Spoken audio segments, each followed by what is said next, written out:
लगई बाट गे इतना मेकअप लगा के कर लगई बाट गे ऊपर पीटा फाट गे नीचे मकावा घाट गे ऊपर पीटा फाट गे नीचे मकावा घाट गे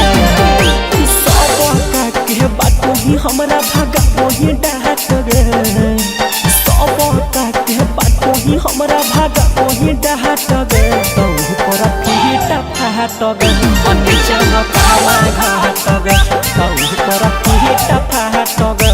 नीचे मकावा घाट गे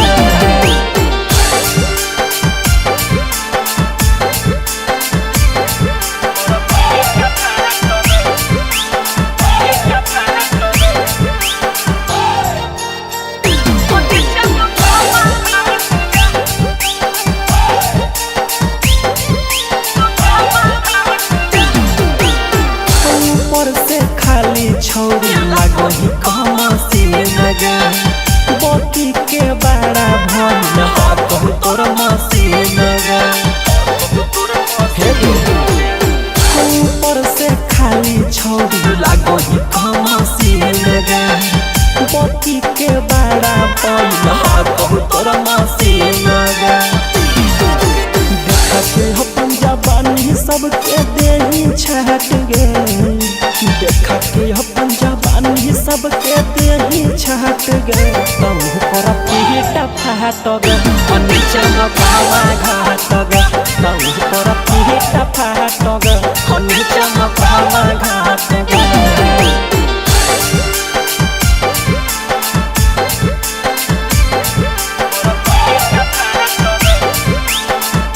presented by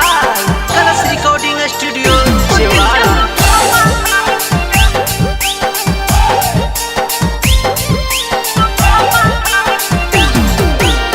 सौरभ सुगमा छौरी खोला भेटौ पोल गे